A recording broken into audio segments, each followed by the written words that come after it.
হারানোর বেদনা থেকে শেখ হাসিনা এসব কথা বললেন রিজভী।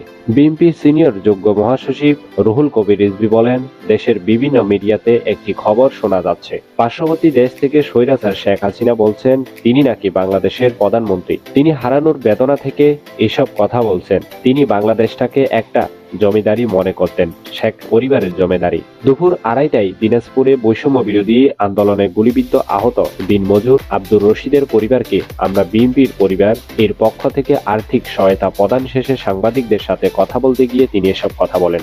বর্তমান অন্তর্বর্তীকালীন সরকার 1 মাস পার করেছে। যে কোনো দল বা দলের বাইরে কেউ চাঁদাবাজি করলে আপনাদেরকেই আইনের আওতায় আনতে হবে।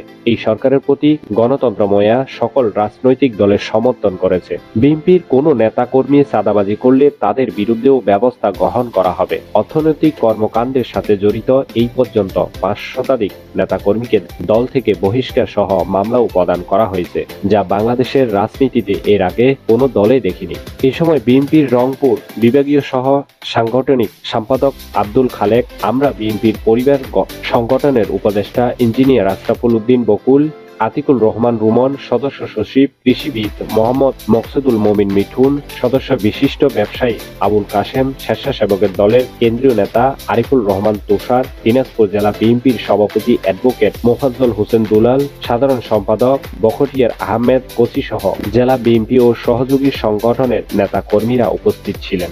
সজীব চৌধুরী, বাংলা নিউজ 20।